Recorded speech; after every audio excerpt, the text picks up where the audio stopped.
The Expendables, that franchise is very special because, we've done four of these, and all the guys in the movie are kind of similar in some ways. We like sports, we like action, we have similar tastes.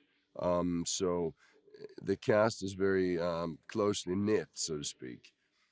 So for me to come back and work with Jason, work with Sly, and see Randy again, and all the new people, it's really a blast for sure.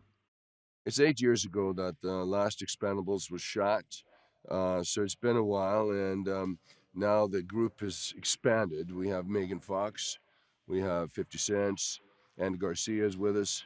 Uh, all great actors and really cool personalities that I think helps the franchise quite a bit.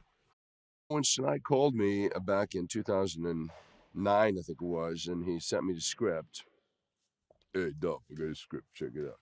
See what you think. So I started reading the script, and it was like I hadn't read a Sylvester Stallone script for 20 years. But he's a very good writer, and he's very special the way he writes. It's a very cynical, dark, but entertaining, and in this case, very violent world that didn't really exist in the late, say, 2009, 2010. Everything was going visual effects, and there were no real big guys kicking butt anymore. There was no real fights or very few like shootouts with using blanks and, real weapons. So I think it kind of struck a nerve, especially with the young kids who maybe their parents are watching action movies in the 80s and 90s, but now they had something they could watch.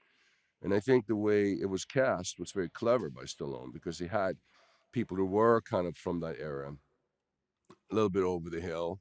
I hadn't been on this big screen for 15 years or something like that when he hired me for Expendables 4. Sorry. I hadn't been on the big screen for 15 years when he hired me for Expendables for the first one. And then he had Jet Li, who was like, had been established, Statham was kind of new then. But then he had Randy Couture and Terry Crews and Mickey Rourke himself. So I think, and Bruce Willis was in it, Arnold was in it. So I think that, there's something unique about this franchise that, I think is continuing with this picture, and it has to do with kind of love of good old fashioned action movies.